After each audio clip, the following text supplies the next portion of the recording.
So, how was your day so far? It's been amazing. Very excited to start all of this. Yeah. Kind of tired. Last night I went skiing. Um, I had this feeling like the last time I went, it was 2 weeks ago, and I wasn't able to do this run. Mhm. It's the cut in Grouse Mountain. It's very long. It's very like draining, and I was like midway. I was like, I can't. And at the same time, I hurt my leg. I kind of like landed on my leg and it twisted and everything was like painful. So I called this snowmobile to come and like pick me up, which that was also very cool. Getting a taxi on the mountain. It must have been a long night. Oh yeah. But yesterday I was like, I have to do it, and I went for it. And it was amazing. Great. It was pretty good. Yeah. One thing I would say, I probably have to speak up a little bit. Oh yeah. With the mic. It should be I fine. see this is too comfortable. Yeah. But yeah, I agree. It's a very exciting day. I'm very hopeful. I'm very excited for what we're starting here.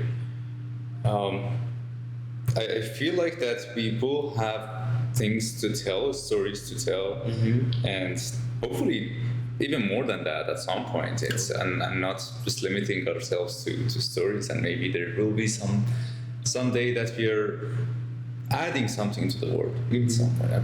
So yeah, pretty exciting, and getting the routine going. I think that would be the hardest part. Oh, yeah. But the hardest part of that is the starting, which is what we're doing right now. So we'll see how that goes. The hardest part is over. Yeah. The worst part is over. Just past the peak. It's just like life. The first 100 years is just too hard, and then it's going to be easy. Man, I love that analogy. But do you want to introduce yourself? Yeah, sure. So I'm Bardia. It's not easy to pronounce or to spell, but you'll get used to it. And yeah, so I'm in my early 30s, very early, super early. I can barely call it 30s. And yeah, so I'm an engineer. That's my day job, obviously, and something that I like. I wouldn't say it's the best enjoyable thing that I'll do in my life, but it's one of the more enjoyable ones. So I'm happy and grateful for that. But yeah, I'm an engineer. But I do other stuff. I like talking, obviously, as you can see. I like making stuff for myself. I like financial markets. I've spent a lot of time on that, a lot of education on that. But yeah, we will know more as we go through this. 100%. And well, my name is Ashkan, and I'm in my early 20s. Super early too. Not super early. Thanks God, honestly. But actually, I was thinking, like, what should I say when I want to introduce myself? And there was this line that I always used to say when I used to meditate, and I think that's like the truth for pretty much all of us. And we are all spirits living a human experience. So I'm a spirit living a human experience right in front of you. And yeah, I mean, I'm studying business. And business and AI integration, and yeah, I think that's a good start for now. Yeah, it's a definitely a great day to start because we live in Vancouver and it's sunny outside, which usually doesn't happen, especially in January. But it's nice. Yeah, you mentioned something that was interesting to me, that the spirit's living in a human body. Was that it? Okay. As a human spirit experiencing a human life, kind of. You know? Okay, yeah. I heard a slightly different version of that, and I'm trying to remember. I probably will be paraphrasing, but it was something like humans are the nature experiencing itself at the end of the day, because it's all part of the same thing. I don't want to make it philosophical. It's too early. It's like in the first 5 minutes of the first set, but we will get to that. I think there will be some interesting stuff at that point. But yeah, it's reminded me of that, which is very interesting. I'm so eager to see where we're going. Like these 5 minutes. Oh yeah, it's gonna be fun. Start, so it's gonna be a hell of fun. Yeah, we do have or did have plans for how it would go, but I think that where the conversation takes us would be much more organic. Oh yeah. Yeah. 100%. But yeah, whenever we run out of words, we can always go back to the topics that we initially intended to do. For sure. Yeah, it's a big day tomorrow. For the first of the day, it's a lot of things are happening in our home country, in Iran, and so it's like politics is always something that is, to me at least, from my own experience, is more of a show than anything else. Because at the end of the day, the people on the street and people living in their homes, those are who pay the price. But what we end up seeing, other than the videos that come out of like the individual journalism, but what you're seeing at the politician level, it seems to me I wouldn't say a joke, but a show for sure. And it's kind of sad, but at the same time, I learned back in a few years ago there was another uprising in Iran, and it was really hard for me to go through all this, to deal with all the news, the positive and negative news back to back. And what I learned was to be able to preserve myself first and make sure that I don't go insane before I can be actually effective in any way. 100%. And it's not easy to do. But what I found most interesting, I'm going to ask you how are you dealing with this? But what I found very useful was accepting and understanding the fact that there are things that you don't really have control over, and there are things that you do. And it's okay to spend your time on the things that you don't have control over, but there is a difference between just experiencing something and just reading through something, and versus actually feeling bad about it or feeling hopeless, and because that's the thing, especially in politics, especially from thousands of miles away, there's not really much that you can do. Yeah, there are things that you can do, but this is a marathon. This is not a sprint. So you have to be ready that it's gonna take months or even years at some point. And if you lose the both physical and mental capacity to continue, if you're trying too hard, then the end of the marathon is going to be very difficult. That's what I learned. And yeah, I'm not sure if it's the right way, but it's my way. How do you deal with this stuff? No, I 100% feel all of that. Like in the previous uprising, I was kind of feeling the same. Like at first, I was feeling so much that drains me, and I was like, I have to like take care of myself first and all of that. This time it was a little different because I think I'm in a different stage of my life right now. I have like so many changes. So the changes in Iran was kind of like relevant to me. I don't know if that's the best word, but it was like I was really feeling it. I was like, I think this is like this time it's gonna happen, like that thing that we've been waiting for a long time. But at the same time, something that's been really interesting for me that you just mentioned is that we are way far. We can't do anything like directly. But I was seeing a lot of like, I was like analyzing and seeing all people's actions and what are they doing, like people outside of Iran. And I saw a lot of support from many people, and like on Twitter or on X, they're like all tweeting and they're like making all of this known, because like let's say for Palestine everyone was saying something, but for this we didn't saw like outside influence much, so our own people outside of Iran try to take control. But at the same time, I really agree that politics is all a show, and like Trump putting something on X like, yeah, thank you like for not killing these people, all of this is 100% a show. And some people don't understand. Some people are like really like they don't see it as a show. They see like these are all reality. But the thing is, I think being active on X or like creating these tweets for outside people, for other people than Iranians to see all of what's happening,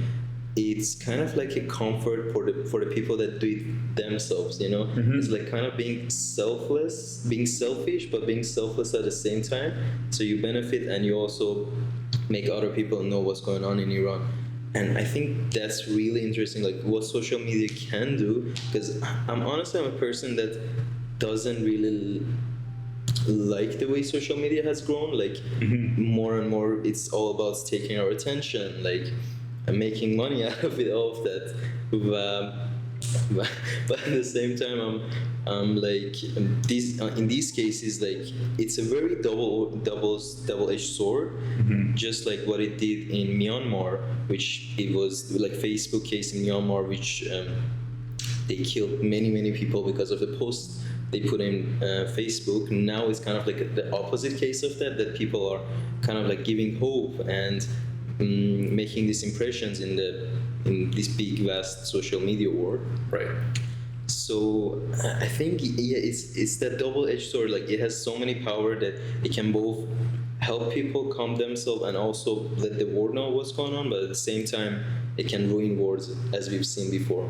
It's definitely a very powerful tool, and like every other tool, as you said, it can be very beneficial to whoever's using it or detrimental.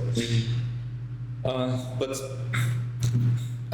with the risk of going way on tangents, about the fact that social media is just right now has become a tool to just grab attention and make money out of.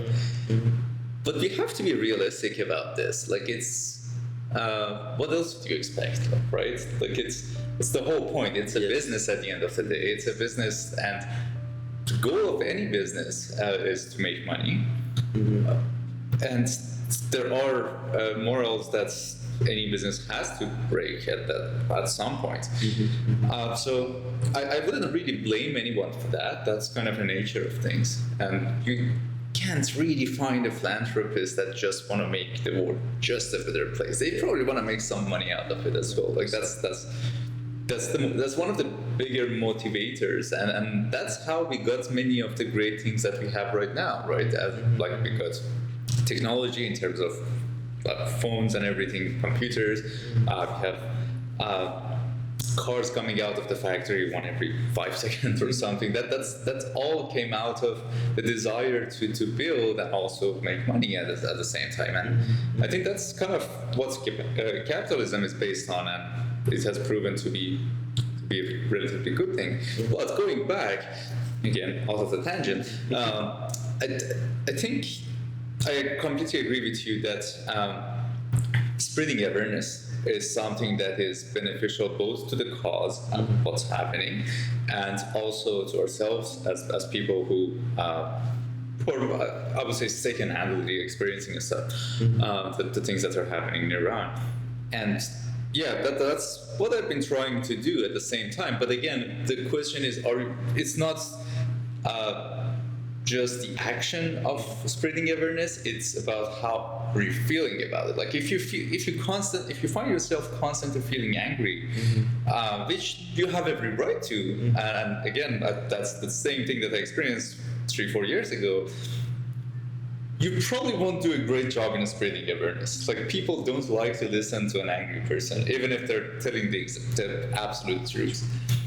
And it's really hard to be able to control yourself knowing that, yeah, something that someone is saying is just pure propaganda, but fighting that, you have to be very strategic in it. And but yeah, it's very interesting. Unfortunately, again, going back to the same tangent, unfortunately, many things in the world are just governed by money at the end of the day, if not all of it. Yep. And the problem with trying to spread the awareness only on social media is that you end up being an easy target for someone with just a little bit of money to advertise against you. And I'm not talking about like the legal advertisement, the ads you see, but creating many accounts, as they do in many countries. It's not limited to one. So your sound can be suppressed very easily in that regard. So, but I think there are ways that you can spend your time and still achieve the same or even better outcome much more efficiently. And that would be like talking person to person to the people you know, people you work with, people you in your class or whatever that is. I think that's more at a human level, more personal, and as a result, probably more effective. But yeah, it will feel like less people. Like I talked to like one person this week, but when I tweet, it gets like 200,000 views or something. But is that 200,000 even real? Like, are those people even really reading it? That's a thing that you probably have to think about. And if they read it, how they feel about it, it's very different. If you talk to someone face to face, eye to eye, right? That's actually so true. Like even now I'm thinking, like I read, I don't know, I think 1,000 tweets yesterday, but I can't remember one specifically, you know, like you get all of this information, but at the end of the day, because there's so much information, your brain just doesn't process it the way you want it. Yeah. It just gives you, yeah, like Iran is going off this, but you know, but also the thing is like social media, because there's so many inputs, like so many data as well, again, it's hard for your brain to like make a decisive decision, you know, like when we're talking there's only like two inputs into this conversation, so at the end of the day we can only like, the worst is like, not the worst, but the lowest outcome is we agree to disagree. But on social media it's like no one wants to do that, everyone wants to say I like my opinion is kind of the opinion. So yeah, that also like makes it, there's so many layers, I would say, like humans, like social life is very complicated, and social media just makes it more complicated even, because it breaks some rules, it adds some more rules. But yeah, it's very, like as we said, it's a very strong tool. But again, my problem with it is not that people try to make money off of it, of the ads or the products they put on there, but it's more like the way these apps are designed. Because the way these apps are designed is, for example, Instagram, like 2 years ago, your main page was just your followings, you could see their posts and everything, but now they brought the Explorer to that page, so like all the time they're trying to like push you towards like other bubbles or even your own bubble, just like trying to put these bubbles on social media. That's also another topic. Yeah. But they're trying to like their system, I don't know if that's the best way to like both, I don't know if it has both the people's health, like their brain health, like their mindset in mind, and at the same time making money. If that was the case, I'm all for it, like go crazy.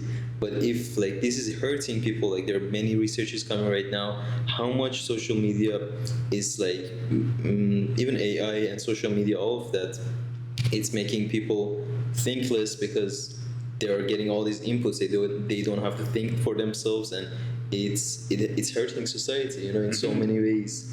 But that's my only problem with it, you know. I agree, and again, we can't expect companies and entrepreneurs who are making products to be super moral. I mean, it's kind of the nature of things. It's the same as what we used to hear in like cartoons are ridiculous. It's the same as selling your soul to the devil. It's basically the same thing. And at the end of the day, that's what they're looking for. Like if you look at any company's list of priorities, especially if they're a public company, that the first line is always make money for the shareholders. That's what they should do if they want to survive.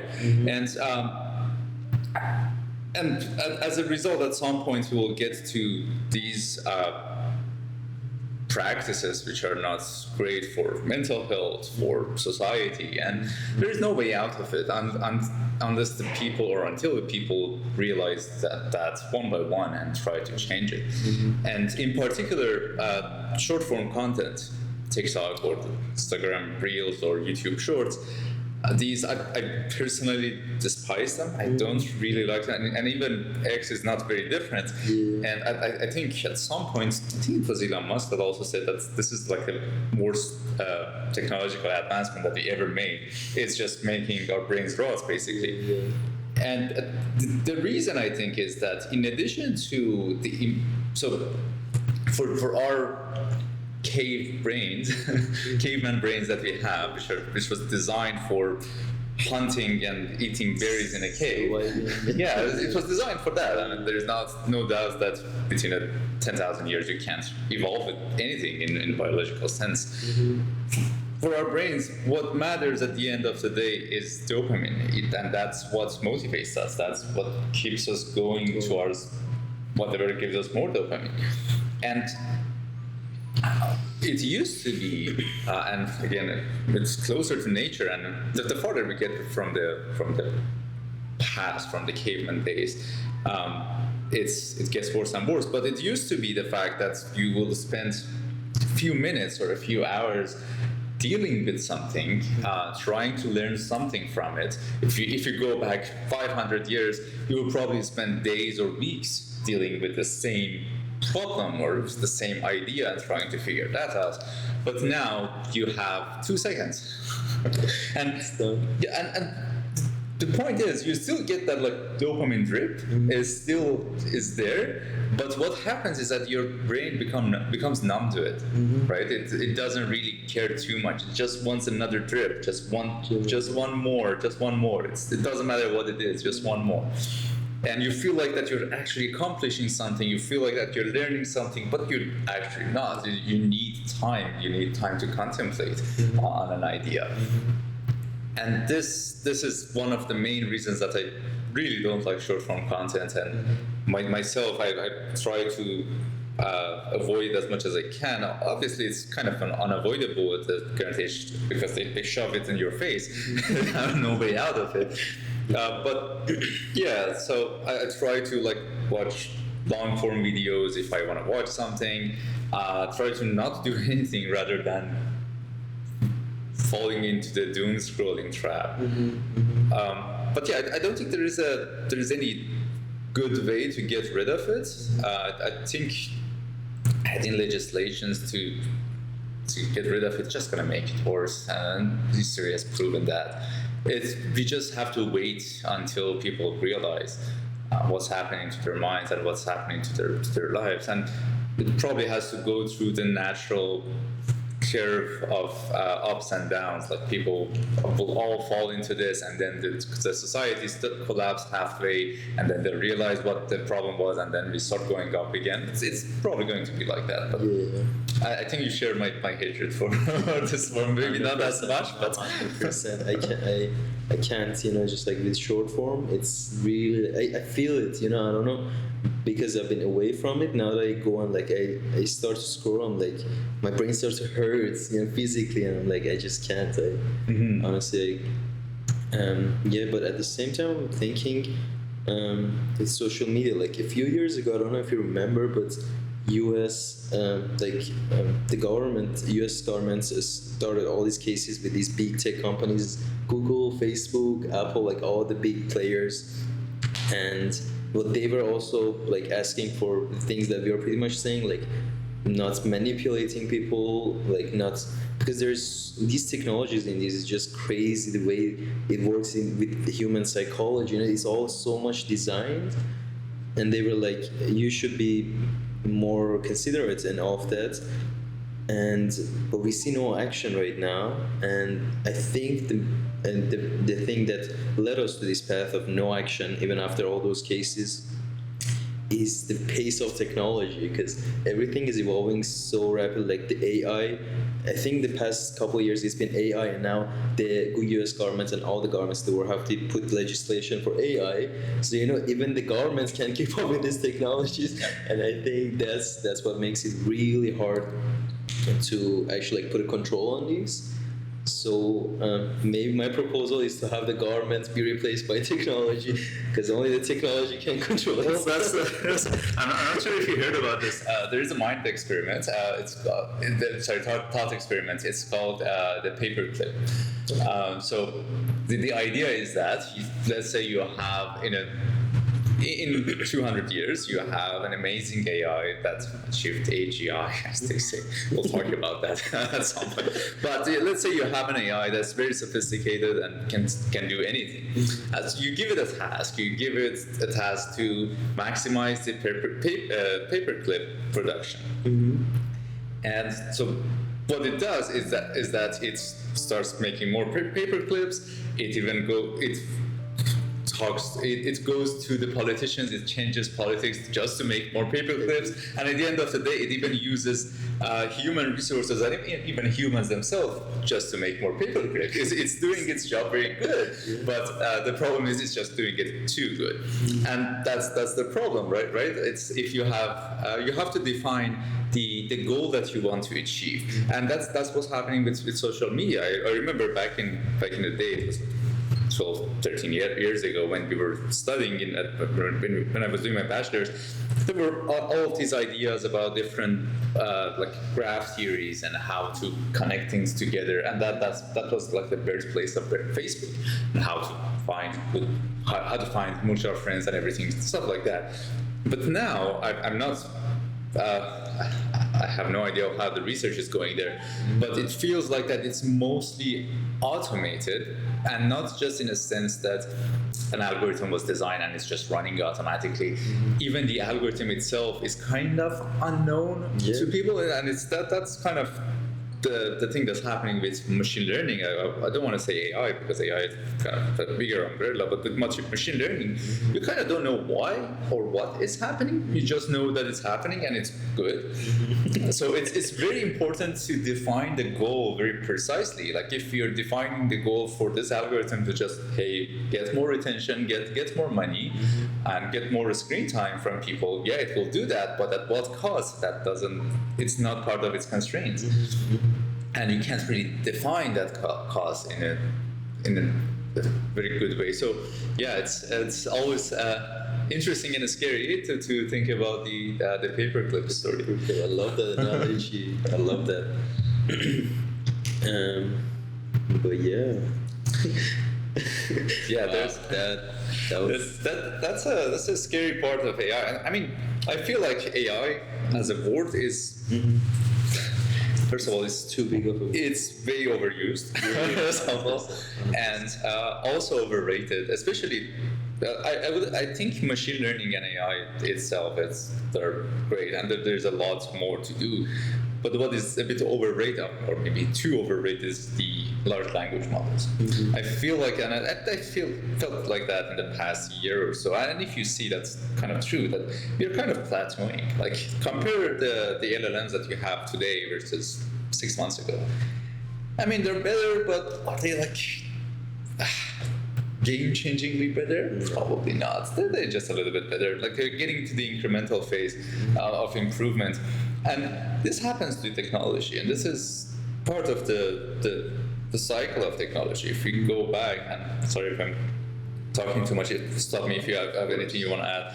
But if we go back to the 2000s, we had what they call the gigahertz war. You might be a bit too young for that.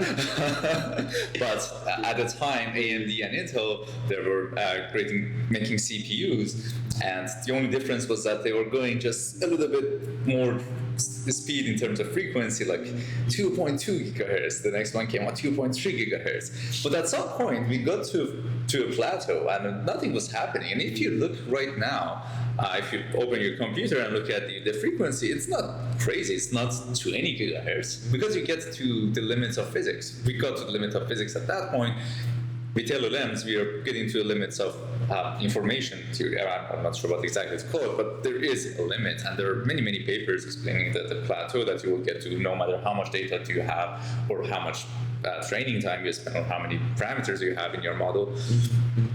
So there will be that limitation, but that doesn't necessarily mean that everything will stop, because at when we got to that plateau with the gigahertz war, what happened was that something new came up, and that was multi-core. Now you have 2 cores, now you have 4 cores, now you have 8 cores. And then again, you got to the plateau. Okay, now you have 12 cores, and it doesn't really make sense to even have 12 big cores. Now you have 8 performance cores, you have 4 efficiency cores. But again, so there was another plateau. But again, something else happened. Now you have GPUs, now you have smaller cores, but many of them. You have 2,000 of them in a card, and then you start expanding on that. But again, that comes to another plateau. So you start with NPUs. Now you have NPUs. You're getting neural processing units added to your CPU, but that will also come to a plateau. So that's kind of the nature of technology, and I think the same has happened for much large language models. But I don't think it would be an end. I think machine learning is something that's much bigger than many people realize, and LLMs are much smaller than what people think it is. 100%. It's definitely overrated. No, 100%. I 100% see that.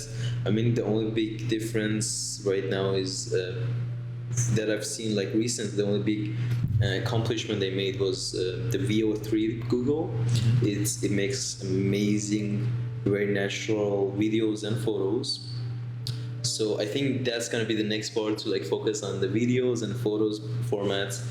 And yeah, but let's talk about AGI. Yeah, that's again one of the overused words that I hear. To give people a bit of context, I'm no machine learning expert. I did my master's in machine learning. I did my thesis in machine learning. And also a bit of quantum, which we can talk about later. That's a separate story for another day. But again, I'm not as expert in that either. But I think I have enough of an idea to be able to decipher what is being said and what research is being done. But I read papers once in a while about what's latest and what's coming up. And again, I think AGI is a little bit overrated, and it's so, I don't want to say pseudoscientific, but it's so philosophical that it's hard to quantify. And if you can't quantify something, you can't build the science around it. That's kind of my problem, right? It might change, in maybe in 5 days you will have a pretty scientific definition of what the AGI is. But whatever it is, from what I read about it, from what I see people define it as, I don't think LLMs will be able to do that. I think they're so. It needs to have a bit of. How can I put it? It's missing a bit of nature into it, and it's some kind of very hand-wavy way of defining this, and why I don't think LLMs would do that. But that's kind of what I get from the things I read. Maybe at some point with quantum we would have that bit of nature somewhere embedded in our systems. But with such a deterministic system, I don't think we can really do that. And if you look at human brain or mammals' brains, you will see that it's not a fixed mathematical equation. It's not just a bunch of multiplications and adds, which LLMs are, and all of the neural networks that we define, like the computational neural networks that it defines are. So there is a piece missing in here. They can emulate, they can look like that they have consciousness, they look like that they know what they're talking about. But in reality, at the end of the day, what they're doing is that they're just predicting the next word. And even the most sophisticated ones, that's all that they're doing. They're getting better at it. They're getting better at predicting the right next word.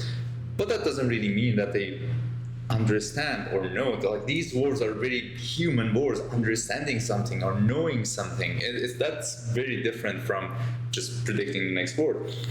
So I think there is a gap. There is a technological gap. It's not a matter of number of parameters. It's not a matter of the time for training or the amount of data. There is a more fundamental issue, I believe, at least with the sort of LLMs that we have right now. the sentence may just age like fine milk. But I don't care. That's a good thing about technology. That if you're not wrong once in a while, you're probably doing something wrong. 100%. So yeah, that's what I think. What do you think? Like, what do you hear? I've been having kind of the same thoughts as you have right now. Like, I've been thinking that voice not here because we heard a lot of like promises that it's gonna come soon. And I was just thinking to myself, I mean, I 100% don't have the expertise that you have in machine learning, you know, and everything that you've done in your career. I'm just very early on. But from the things I've learned here and there, what I was thinking is, if you're bringing this AGI, this consciousness to this world, we gotta somehow make it feel, because feelings is what guides us throughout this world. We don't want the feelings to guide the AGI, because it doesn't need that. It has so much like computer power at its hand, and it's available to it. But we need the feelings so it can understand where we come from, and also it can understand our world better. You know, like we are bringing this consciousness, this world. It needs to get a grasp on this, and by just telling it doesn't understand. As you said, it just at the end of the day, it's just zeros and ones to it. Yeah. So we gotta make it feel something. As you said, that the nature thing, there's gotta be something in the nature, but what I think is the feelings.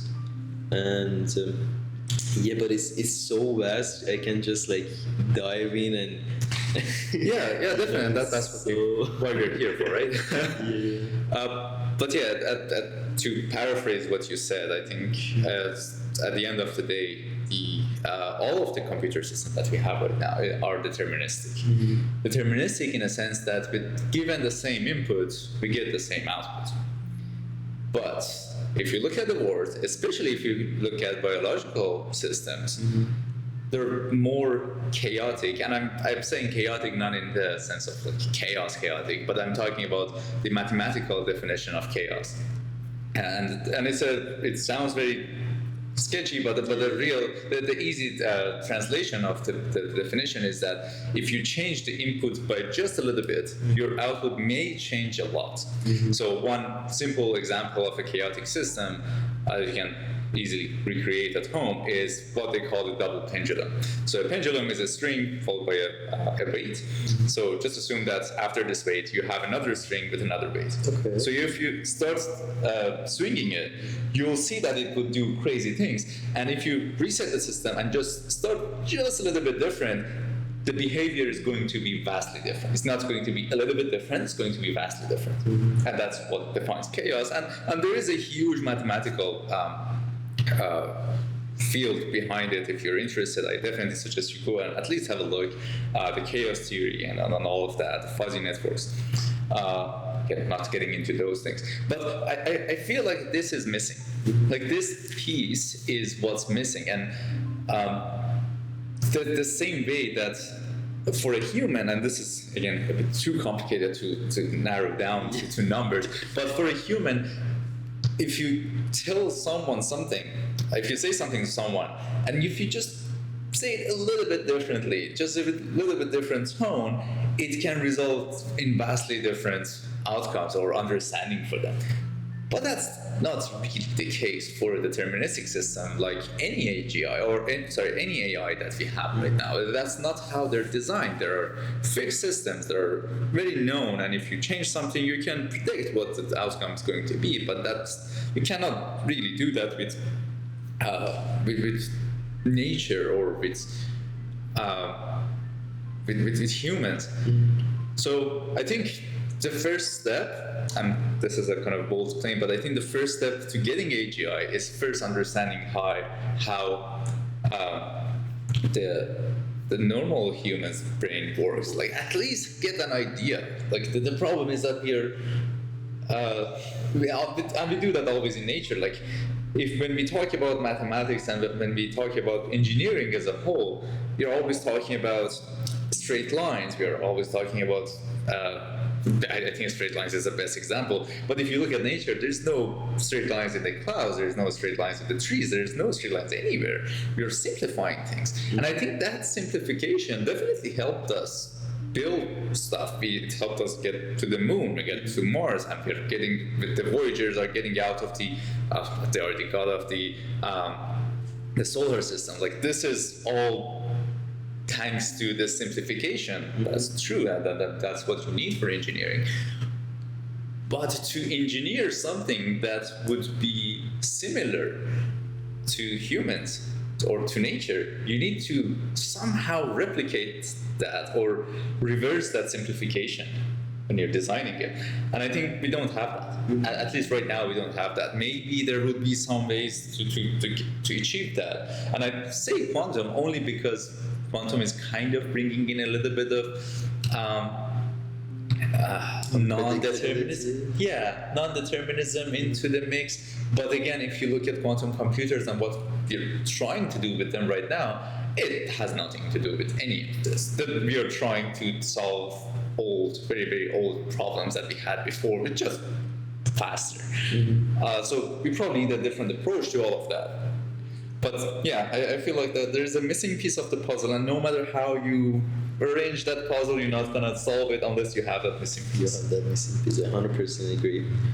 100% agree. And I think Google is getting scary at this point. Google, like last year, 2025, they gave out the first quantum chip that was like very small size and very like scalable for companies to use.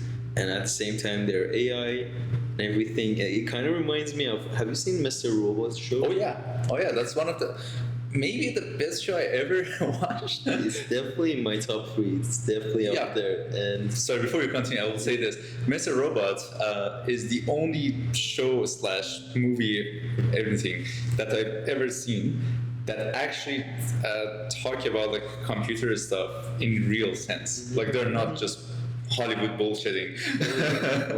It's real, like whatever it's, and I've watched it episode to episode. I watched it twice, and as a computer person, I can tell you everything that's saying. It's accurate. There's no bullshit there. So yeah, that's what I love about it. That's what I love.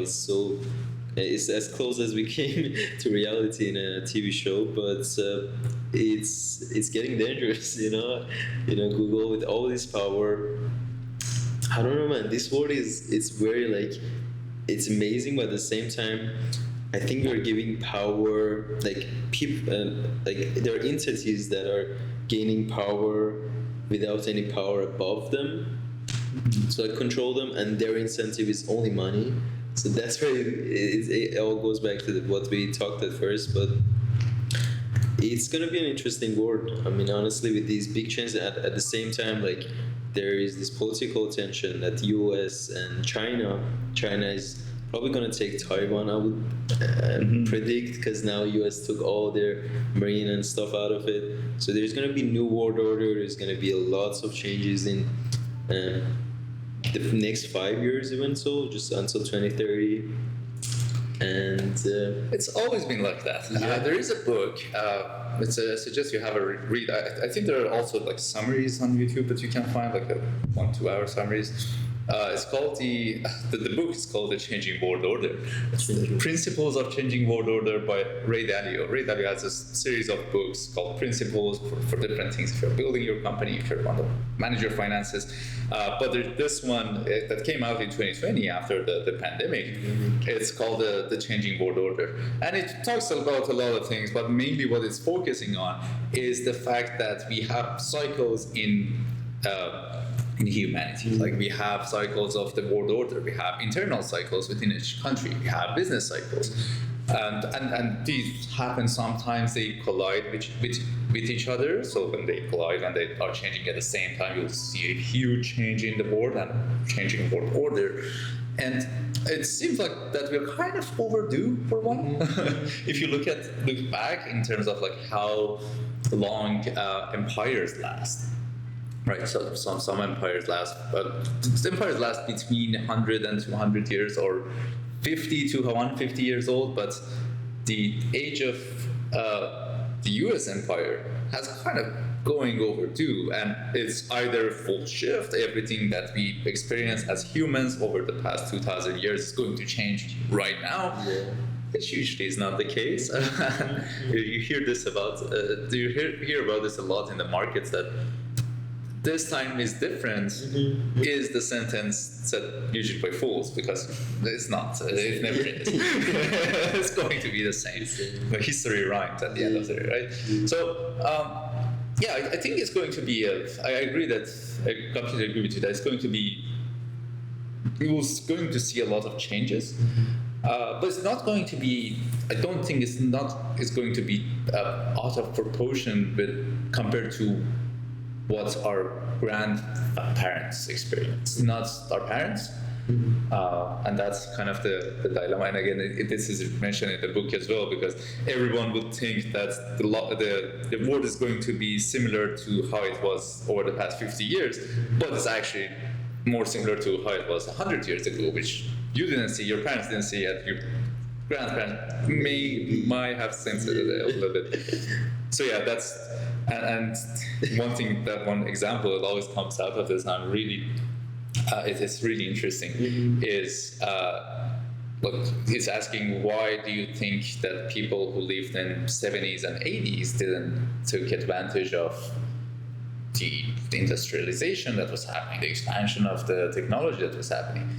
The reason is that those are the people who lived through World War II, and they always had this idea that things are going to be bad no matter how good they look. But they were actually good. And then you will get to the next generation, which is our generation, and we always think that, hey, everything's going to be good. Like, no matter how bad things get, it always come back. That might not be the case. Right, that's exactly the fallacy, right? It's what we see is basically in front of our noses. We can't really see far back, right? So yeah, it's interesting to think, but and again, the question becomes, okay, how do we take advantage of this? How do we quantify it? How do we quantify an empire? What is an empire? What is a world order? So yeah, it's a very interesting read. I definitely suggest that. And Ray Dalio in general, I think is a good writer. I'm not sure if you know him, but he was, because he retired himself, but he was the CEO of one of the biggest hedge funds in the US. I think the biggest for like 10, 20 years, something like that. Yeah, he's a great guy. And I really like the principles, but definitely have a read on this one. 100%, that's going to be a read for next week. Because it's honestly been really on my mind. I'm like, yesterday I was selling my old phone to this guy on Marketplace, and he happened to be a political student in SFU. And I happened to be reading a lot of political news because I was on X and Iran and everything. So I was like, this is the time to just let it all out. And it was so interesting. Like, we had, he was kind of shy, but it was really, it was a challenge for me to also bring him out, because I was feeling that he was like really smart and he has so many things to say. So we started talking and talking and talking. And at some point we went on dreaming of like, what would the world order be if we wanted to like everything to be peaceful, like we want the human generation to continue, we don't want the World War III and all of that. And that's kind of been on my mind for a while now. Like, I've been trying to read some books. Thing is, what I think is this world order, as amazing as it can be, like capitalism, it brought a lot of money, a lot of technology, all of that is amazing. But at the same time, we live in a very finite world. We have very finite resources and everything. And all the statistics shows that we're getting kind of close to that line. And that's kind of the main bloodline of everything on this. I mean, at the end of the day, even if us humans go, nature is going to continue. But I think this is our bloodline of like all these animals and everything that live right now on Earth. And I think we need a big change on us. Like, as you said, it's overdue, and I think we need it. And I think it's going to happen pretty soon. I hope it happens in a direction that benefits all of us. and not in a direction of more greed, more money, just for, I don't know, the next 20 or 30 years, and then there's nothing left to use. Maybe we go on another planet and start doing the same. But I don't know, I personally rather live on this earth with everything already here. We don't need to like go somewhere else, plant all these trees, make this. That's all amazing, but let's keep here first. And Oh, it's then definitely move on. cheaper to do it here. Yeah, 100%, 100%. Yeah. So It's a great idea of a utopia. But what's missing in that idea is the human nature. You can't have humans and not have greed. That's what makes us human. And that's what kept us alive over the past many thousand years. This is part of being human. So yeah, of course everyone would like a life that's if everything is abundant. Just imagine that everything is abundant. There is no limit in terms of economics, in terms of resources that you need, and everyone has everything. You can't keep it that way. Maybe with robots, yeah, sure, but with humans, no. Because greed would ask for something. It's. I was thinking about this, like, what would have happened if I had everything that I wanted in life? But what would I do? Like, yeah, sure, the first 5-10 years I would do everything that I wanted to do until now, and that I couldn't do because X and Y. But okay, what happens after that? I'm just gonna live and not pursue anything. I want to do something. And this is what happens. You end up either doing what we constitute right now as crime, or even worse. So I think that's kind of inevitable, and it reminds me of the story. And again, I don't remember the exact story, so I probably will be paraphrasing. But a king someday asks from a genie that, okay, give me whatever I want. And what ends up happening is that the genie gives him the ability to live a full life of his choosing when he sleeps.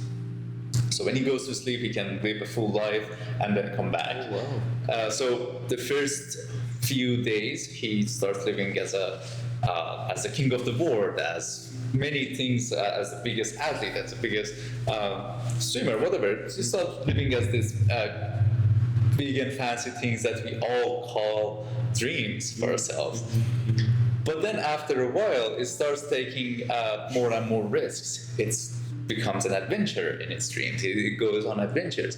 And at some point, it gets to a point, after 1001 days, it gets to a point that he lived all of the things that people would call dreams, and now he wants something that he doesn't know.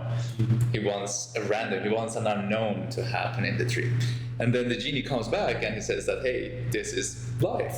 That's exactly life, not knowing what's going to happen next. Like, after you go through all of this, after you have the abundance, now you want chaos. Now you want unknowns. Now you want the adventure.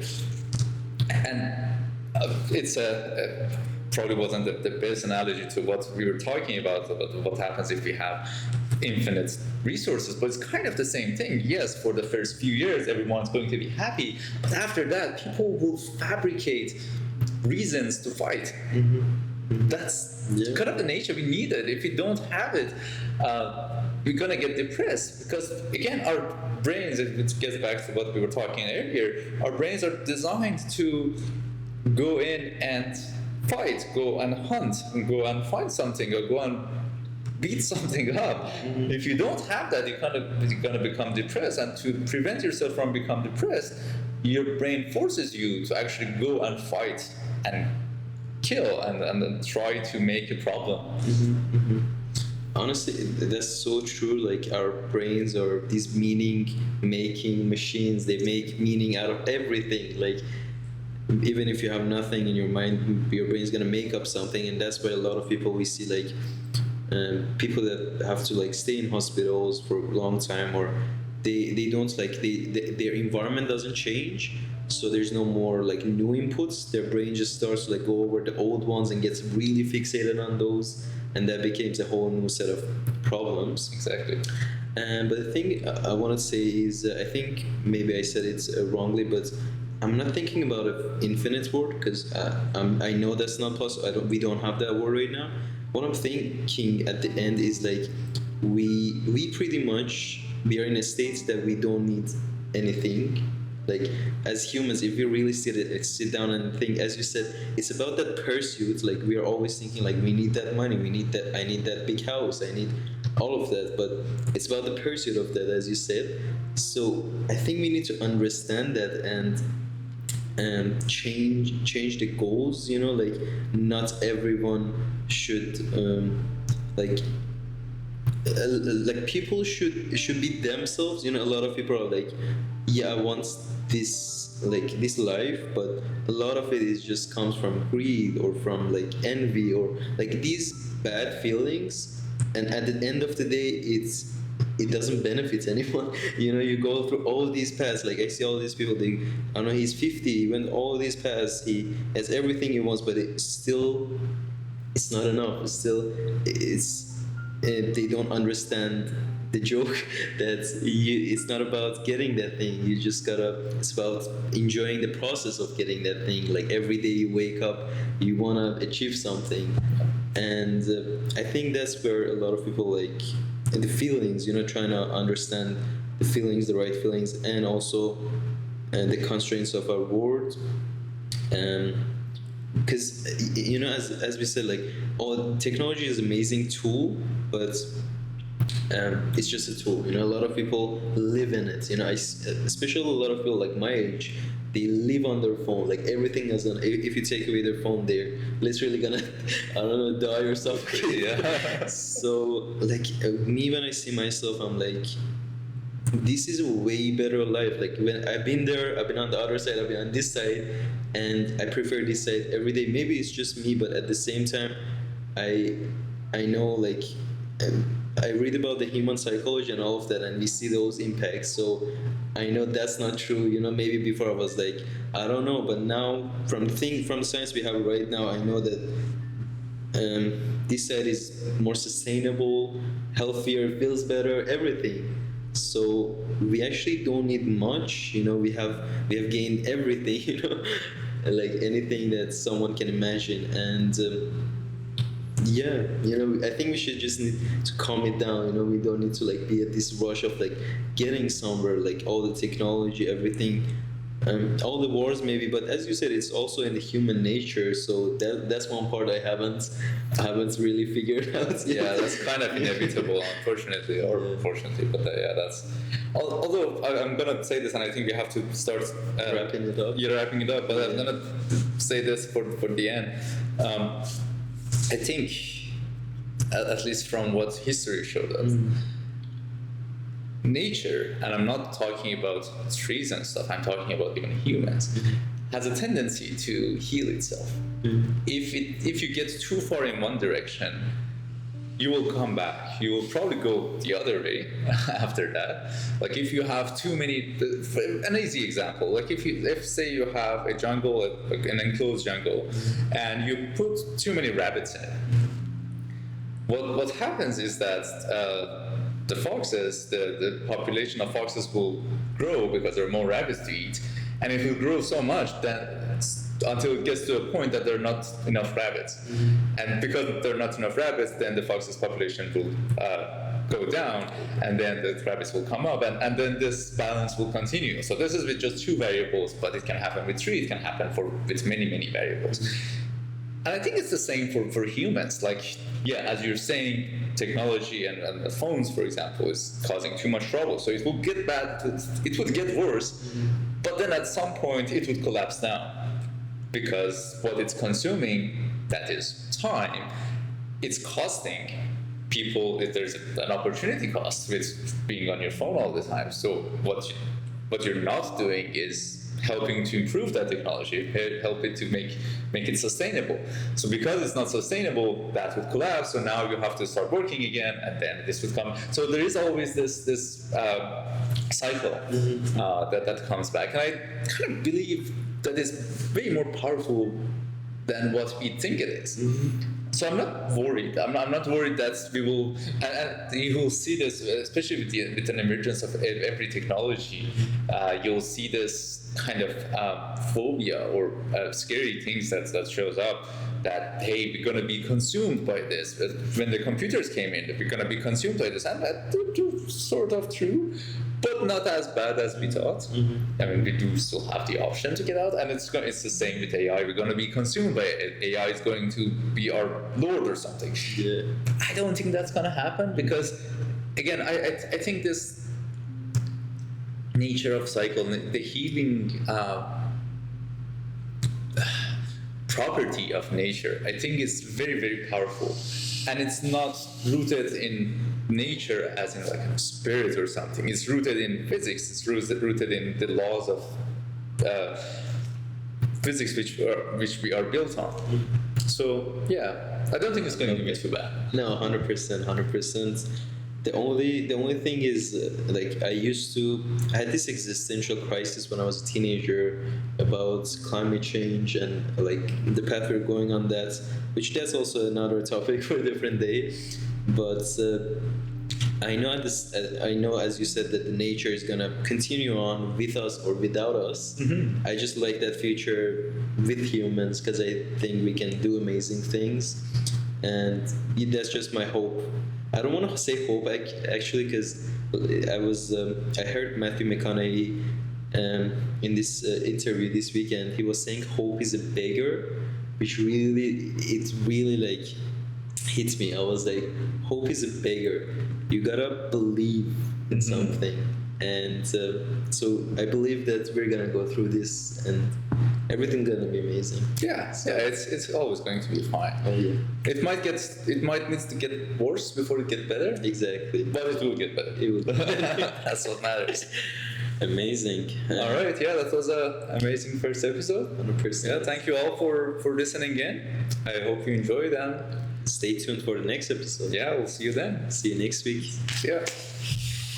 All right. Oh.